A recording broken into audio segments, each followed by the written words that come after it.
you have to stop referencing your former employer. Everyone knows where you came from. They don't need to be reminded constantly, and it's really undermining your ability to become one of them. They are going to continue seeing you as an other unless you start embracing the identity of your new employer.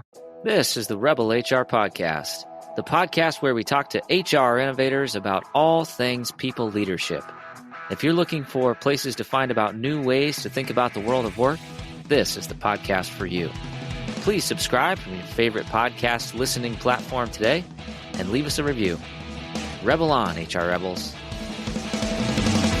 Welcome back, Rebel HR listeners. Extremely excited for the conversation today. Before we hit record, we were already having a wonderful conversation, and I had to hit record really quick before we got too deep into it. So with us today, we have Meredith Persily. She is the CEO and founder of executive coaching firm Aspire at Work, a consultant and facilitator. She specializes in leadership challenges of complex global organizations in a lot of different sectors, including government, technology, healthcare, and financial services. Meredith is called on to help us challenge ourselves and our management teams. She facilitates the development of their vision and strategic goals and instigates transformation. She is featured in a number of different publications: NPR, Entrepreneur, SHRM, Politico, Roll Call. She has written a book called The 6 Paths to Leadership: Lessons from Successful Executives, Politicians, Entrepreneurs, and more. Welcome to the show. Thanks so much, Kyle. Well, I'm really excited about this, and I know we're going to learn a lot today. With us, we also have Molly Burdess. Molly, as always, thank you for joining us. All right, so we are going to jump right into it. So I know the book has been out for a while. It's available at all bookstores. The first question I want to ask is, what prompted you to write the book 6 Paths to Leadership? Well, thanks for the question. I am really excited to have the opportunity to share this book with your listeners because the reason why I wrote it is because I felt like there was something missing from the leadership literature. As an executive coach and leadership trainer, an area that I often would support organizations with is the whole process of onboarding new leaders into new roles. So whether it was succession planning or orientation for new members of Congress and their senior staff members, the goal so often is to get leaders in new roles off on the right foot.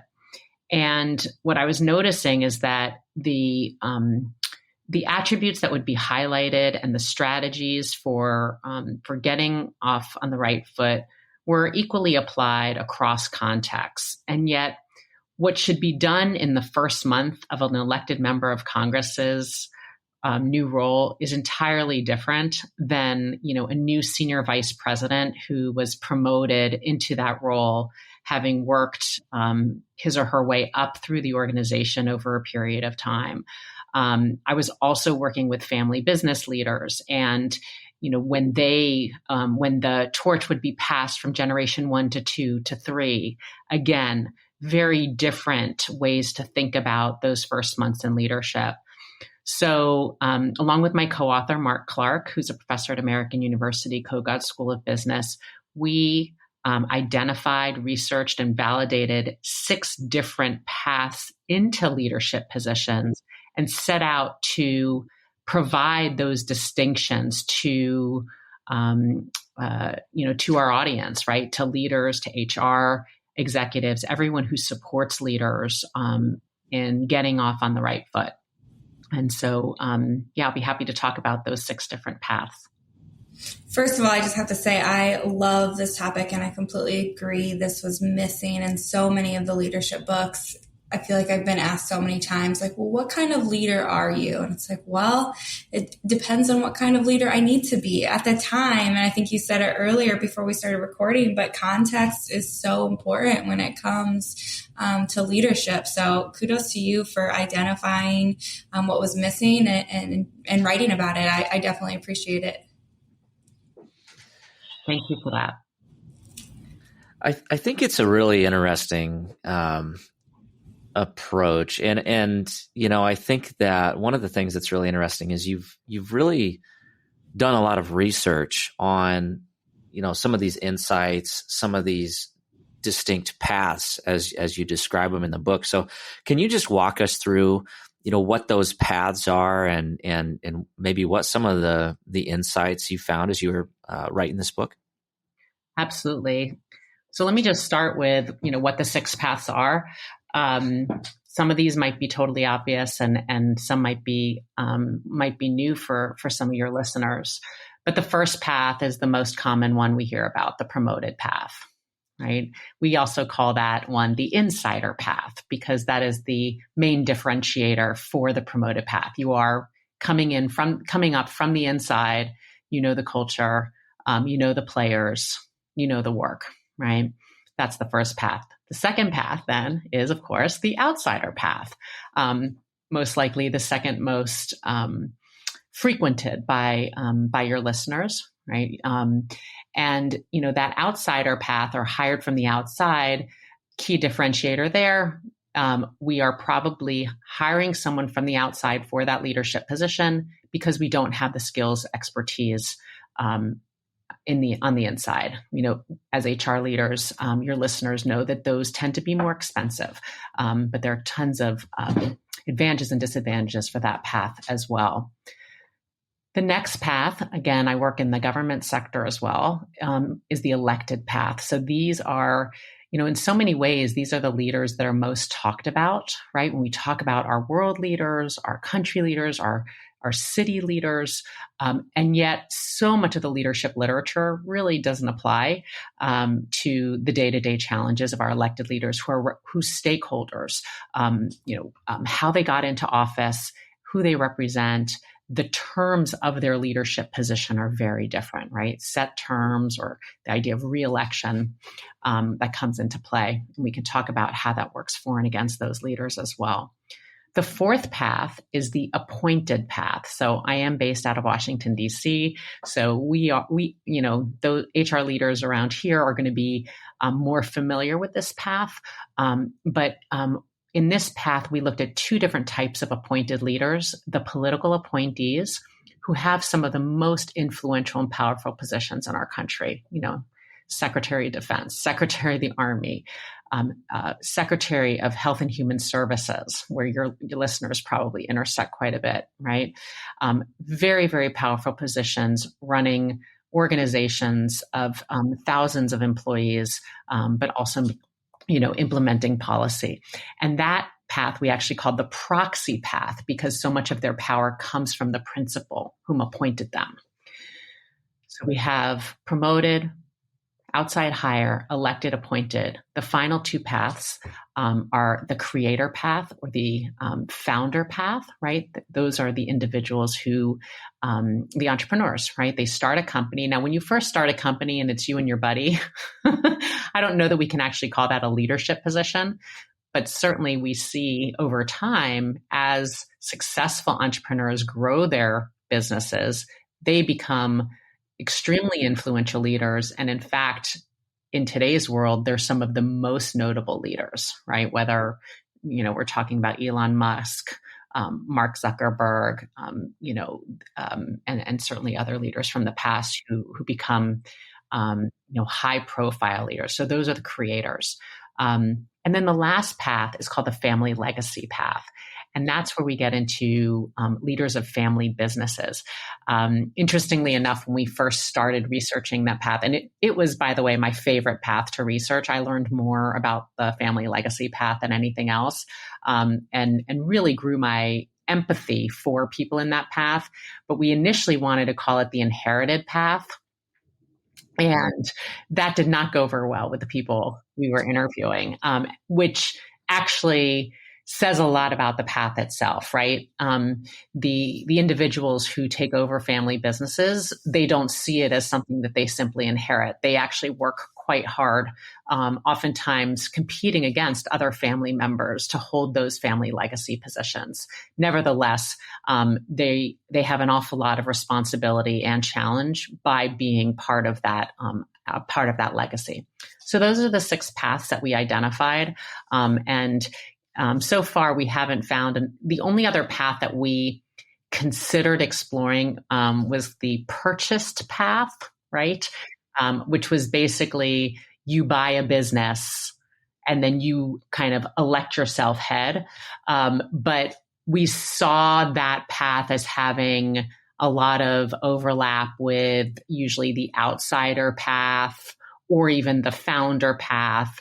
And then oftentimes you buy a business and you promote someone from within. And so it's actually the promoted path. And so it's more about the way that the company was acquired as opposed to how the leadership position was acquired. So we decided through our research that it wasn't its own path. We'll be back after a quick break.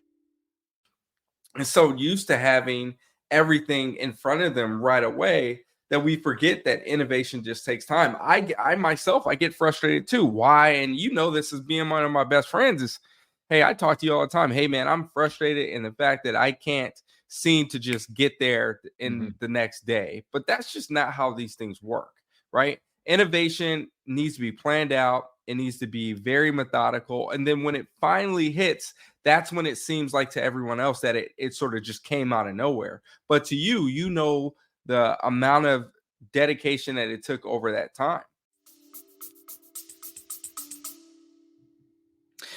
It's really interesting. And I think, you know, one of the themes that we seem to be honing in on here is that, you know, there's a lot of nuance to leadership. And I think so often, especially in human resources, where we are asked to define, you know, what does a good leader look like, or what should this training program look like? What should this or that look like? And a lot of times we try to simplify as much as possible. But you know, what's interesting with this approach is it's much more targeted to the individual's path. And I'm thinking about this really in the context of, as we think about structuring learning and development, you know, performance management, succession planning, you know, as we think about recruiting, if we are going the path of hiring, you know, what do we need to consider? Because that might be a different path. So as you think about that, what would be maybe a key insight about these 6 paths and how we should think about that in human resources and you know, how this kind of works or interplays with some of our learning and development and performance management systems? So I'm going to share with you my favorite tool from the whole book, right? Our entire appendix is tools for coaches and HR leaders to support people on the different paths. But I think that this one is really going to speak to your, you know, to your HR leaders, to your listeners. So one of the things that we did was put together what a personal onboarding plan would look like for an outside hire versus a promoted. And first of all, one of the things that we heard from our interviews with leaders, again, we interviewed over 65 leaders across the paths, is that oftentimes when you're on the promoted path in particular, there's no onboarding done for you. And yet they really need onboarding just as much as those outside hires.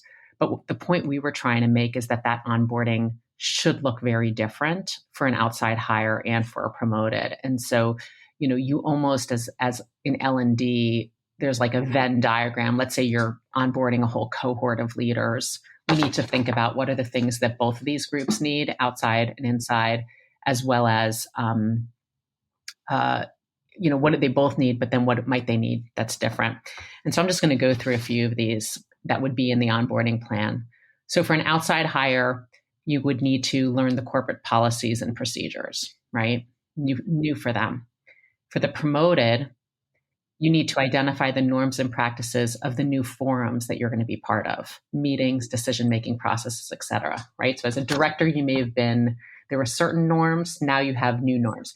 Now, of course, the outside hire needs to learn everything, but we would probably be more intentional about sharing those things with an outside hire, but just kind of expect the promoted to figure these things out, even though the norms could be totally different. For an outside hire, you would probably interview the previous position holder, assuming you are able to do that. Again, if that person were dismissed, it could be a little bit harder. You also need to do that when you're promoted, even if that person is your former boss, right? A lot of times there's that cascading of promotions, but do we really expect that promoted? They've been watching their boss for years, but they actually interviewed that person to talk with them about the day-to-day challenges, not necessarily. And so how can we as HR help make that conversation more productive and more intentional?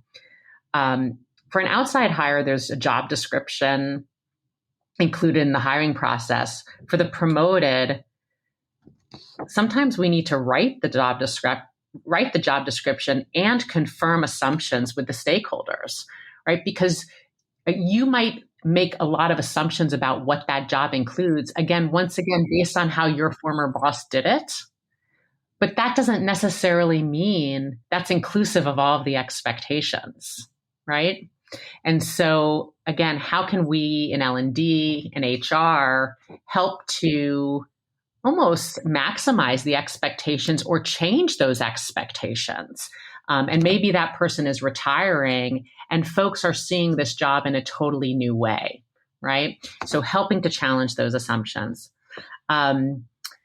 There's listening tours are very commonly promoted for outside hires. We also want them for promoted. And there's an additional piece of that promoted that's really important. It's important for outside hires as well, but especially for promoted, which is retention conversations, right? So, I'm working with my buddies for 5 years. My boss leaves. I interview for the position. I get promoted. Now I'm suddenly, right, managing former peers. This is a very common challenge for the promoted from within path. I am so focused on, some of the imposter syndrome and, all these new meetings and opportunities that I get, when one of the first things I need to do is I need to talk to my former peers and figure out, what do I need to do to retain them? What do I need to do to continue helping to them grow and develop, right? And that needs to be front and center of your listening tour, is how can I design their jobs in ways that they're going to continue working for me, assuming that I want them to stay, which is also a question that, is part of that. Anyway, I can go on here, but, first impressions on outside hire, where you want to focus on reputational shifts for the promoted, right? You need to have a primer on the culture as an outside hire, but you need to think about what is the culture you're trying to lead and create as a promoted, and how do you do that in a way without offending those people who may have promoted you? So anyway, many different options. There's more to this particular tool, but I hope that you can see what we are trying to do there. It's like L&D has the same process, but there are these tweaks or these emphases that are different, and that I think we do a disservice if we don't acknowledge what those differences are. That was a lot of good stuff. There's a lot of tools in this book for sure. This episode is brought to you by Namely. Running HR for a mid-sized business means you hire, onboard, process payroll, keep up with regulations, resolve conflict, organize company events. That list goes on forever. You need software that can keep up with all you do so you can focus on keeping your employees happy and engaged. You need Namely, the all-in-one HR solution that makes life easier for your employees, your boss, and you. Namely's HR platform covers your essential HR and compliance needs in one place. Namely covers it all, from onboarding and payroll to time tracking, benefits, employee engagement, and so much more. Whether you have 50 or 1,000 employees, Namely's all-in-one integrated platform is designed to be used by everyone every day. In fact, Namely just rolled out their newest feature, continuous feedback. Now you can encourage and engage employees by giving feedback on an ongoing basis. Talk about a great employee experience. Break away from traditional point-in-time review cycles and make feedback part of the day-to-day employee experience. I want you to build a better workplace with Namely, so I've arranged a special offer for all you listeners out there. Right now, get a free month of unlimited access to Namely's all-in-one HR platform, but only when you go to namely.com/rebel HR. Remember, for your free month, go to namely.com/rebel HR. So one thing I'm thinking of as you were talking about these 6 different paths, my mind kind of went to different cultures, because I've been in the family legacy type organization. I've been in the promoted internally. I've been in the, all those different types of organizations. And my mind in HR is I have to figure out how to navigate these cultures within these different leaders. So do you have any advice, or does the book talk about anything regarding just navigating the different cultures within these? Yeah. So, I guess there's both the navigating, but because this is geared towards leaders, it's also about how do you lead these cultures from these different perspectives as well, right? And so it's twofold. The family legacy one, for example, one of the great advantages of that family legacy culture, family legacy leader, is that there's something called the family DNA. This is what they call them in family businesses, which is that, that ingrained culture of your family values that gets passed on generation to generation. So some of the best practices we saw there is how are those stories told and retold over time to really build that connection for those leaders. And also, how do we make sure that as a family legacy leader, you bring the employees, the non-family leaders, into that DNA in a really positive way.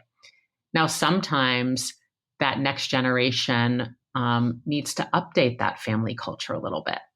And so that's part of leading that way as well, is holding on to what's great about that family DNA, but then also being a pioneer in adapting. And the simplest one there is, depending on how long a family business has been around, oftentimes it was the sons only who took over, right? And now we are seeing many family businesses led by female leaders, which is obviously going to change some of the ways that the culture is talked about.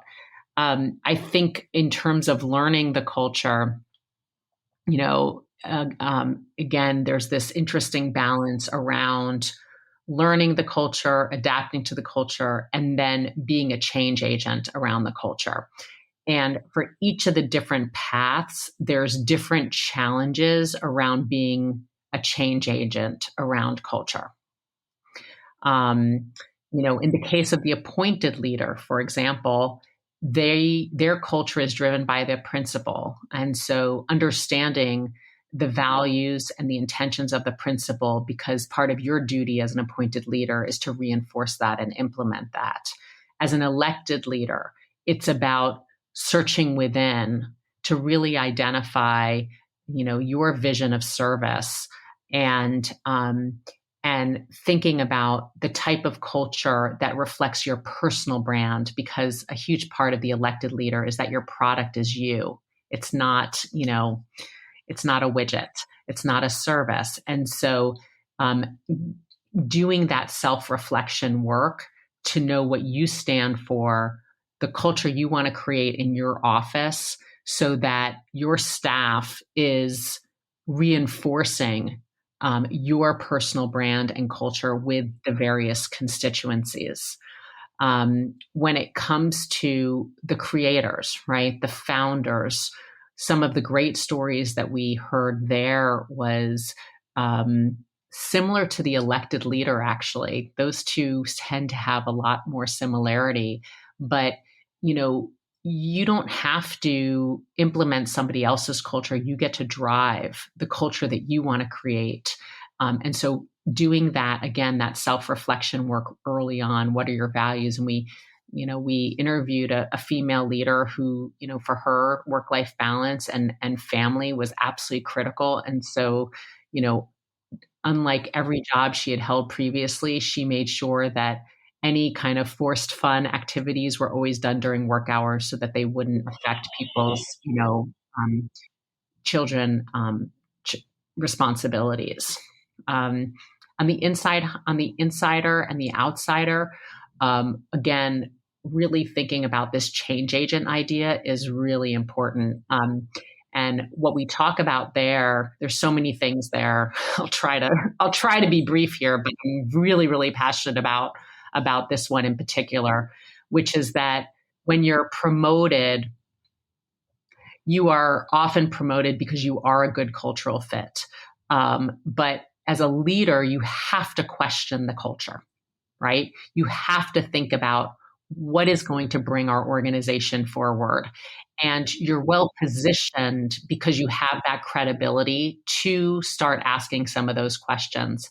But when the people who promoted you are people you've known for a long time, then the courage it takes to challenge some of those cultural norms is very real. And so how do you do that from a place of courage? But also, as an insider, you also bring the stories of all the things that haven't worked in the past. And sometimes that makes you give up on change a little too quickly, right? Contrast that with the outside hire who's often brought in to be a change agent, right? However, just because the hiring committee, the headhunter, whomever hired you to change the culture coming in, as you two know very well, that does not mean that that change is going to be welcome. And so how can you as a change agent do that from a place of empathy and support? And so we provide a lot of guidance to individuals around that. We told some horror stories where, particularly when a lot of times when people are brought in from the outside, they're brought in from the competition, right? And, there's this assumption that just because you came from someone who has higher market share or a better reputation, that therefore your ideas are better. Well, first of all, it's not necessarily true, right? It doesn't mean the experience isn't valid, but we can't just blanketly say everything from that other company is automatically going to be better than the way that we did things, right? But more importantly, understanding and appreciating how your new teams, your new colleagues view that competition. And we heard a lot of stories around having to overcome severe distrust, right? Because they came from the competition. We don't trust them. How do we know that they're not coming in as a spy to take everything back to their friends, right? Or, this was the person that you would see on panels and poo-poo everything that they said previously, right? And so, they need to really intentionally build trust. And a lot of that is through practicing real humility, but also being educated about what has and hasn't worked, and just not assuming that all of your ideas are things that they've never heard of. And also being really careful. And this is one of the horror stories we shared of how often you're referencing your former employee, right? So if it's, well, at XYZ company, we did ABC over and over again. And I actually saw that in real life and had to bring a leader to the side and say, you have to stop referencing your former employer. Everyone knows where you came from. They don't need to be reminded constantly. And it's really undermining your ability to become one of them, right? They're going to continue seeing you as an other unless you start embracing the identity of your new employer. So anyway, that was, a lot of information again, but I think, hopefully it reinforces, when you have these goals around culture, both adapting to as well as challenging and changing, why understanding your leadership path is absolutely essential. Absolutely. I think it's a really good point. And I can, when you told the story of the person who was referencing their previous employer too much, I have a couple, similar stories where it's like almost every meeting you'd be in with this individual. Well, when I was here, we did it this way, and this, and so, and we should do it this way because this is what I used to, every time they do it, they didn't pick up on everybody's nonverbal cues, but everybody in the room just had this collective eye roll, and it's like, okay, yeah, that's it. Yeah, we're on the same team now. So, right. So true. I think in the same context too, it's like, I think a great point for those that got promoted is a lot of times they assume that they should just kind of toe the line and hold the status quo because that's what got them where they are. But to our earlier point, if they don't have a really clear understanding of what that job description is now, what the expectations of that role are, and maybe, maybe they are expected to be driving change, they potentially could be facing some serious issues and performance challenges if they're not taking a more active role. Then I think a lot of times many promoted folks do kind of take a little bit of a step back and just try to kind of assimilate into, an assumption of what they think their role is. So really great things to highlight there. And I think another way to look at it too is, if you're just sort of doing what was always done, are you a leader or are you a follower? Right. And are you challenging yourself to maximize on your potential around the impact you want to have as a leader? And that insider path is actually one of the harder ones in that way. One of the coaching suggestions that we give people is when they are really challenged on showing up more as a leader, is we say to them, if you were to take on, so they're, director of this team, of this department, if instead of being promoted, you were hired from the outside, how would you approach your role differently? What would be the first thing you would do? And sort of, right, because so much about these paths is around a mindset, and try on a different mindset. Or what if you were to try on the appointed leader, where the average tenure of an appointed leader is 18 months? So if you had that sense of urgency, how might you approach your job differently? Would that enable you to focus? And because the big part of successful appointed leaders, a huge part of the advice there is like, pick your top 2 priorities, because that's all you're going to be able to, you're not going to be able to have an impact on much more than that. So it really forces you to get laser focused on priorities. And so, but if you're in this role and you're like, oh, I'm going to be in this role for 10 years, you might not feel that sense of urgency. Right. So try on a new mindset. That's fantastic advice. I definitely think all good leaders should be asking those questions. That's probably my biggest takeaway from today. Yeah. I mean, and think about founders, right? Like founders, one of the things that's so exciting about working for a founder is their passion, right? And so we've all worked with leaders that are missing that fire in the belly. So if this were your company, if you were the majority shareholder, right, and you were trying to engage your team, what would be the messages you would give them? Yeah, absolutely. And I think, probably maybe one of the most important things about this discussion that's, is it's driving awareness to those different contexts that people have, right? And thinking about, I think about it like, well, there's going to be certain things that this person is going to naturally excel at because of this path, but there's also going to be areas where we need to give them a little bit more support.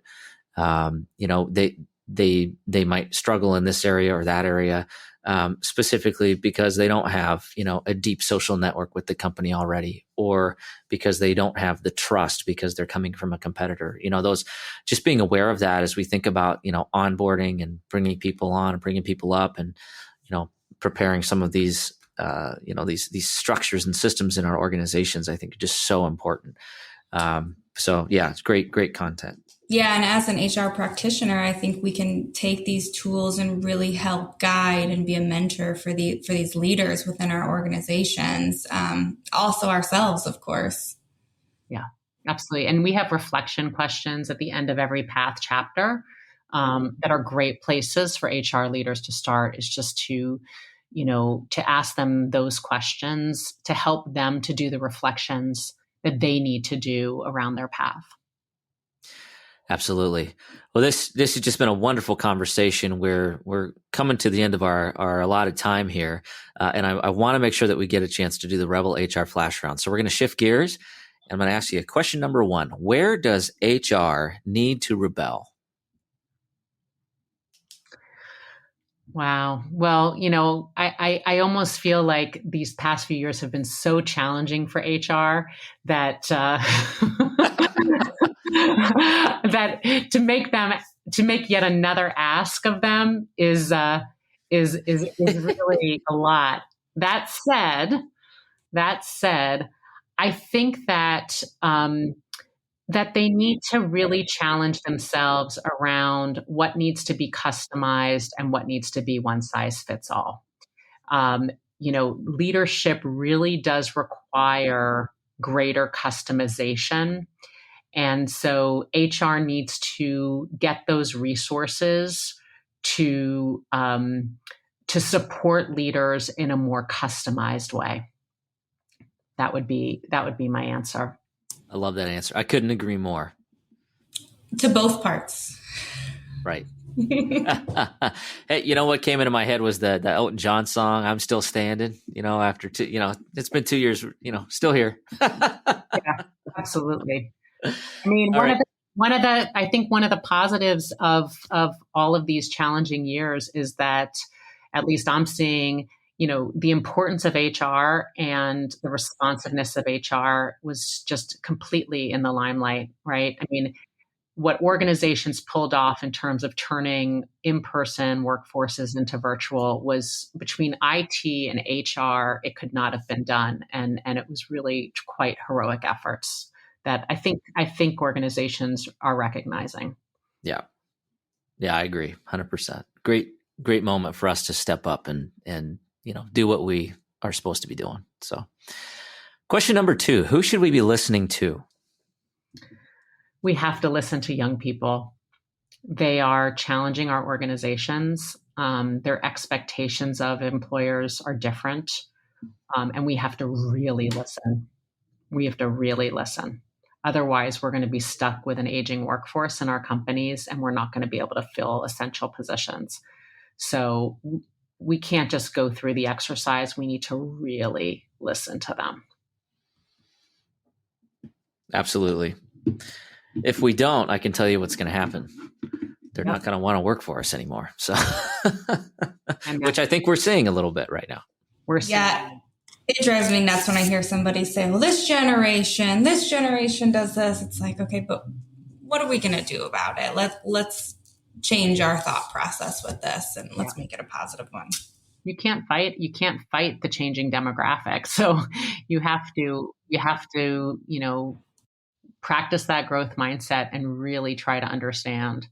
And they have a lot to say, and they have a lot of ideas, and you're not going to take all of them, but there are many that you will take, and that are really going to help move our organizations forward.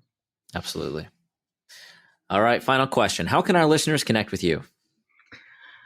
Well, I'm not on every single social media place, but the main ones, of course, Twitter. So Meredith at Meredith Persily, LinkedIn. Please connect with me on LinkedIn as well. And then my website is aspireatwork.com. Absolutely. We'll have all that information in the show notes. The book, again, if you want to check it out, 6 Paths to Leadership, Lessons from Successful Executives, Politicians, Entrepreneurs, and More.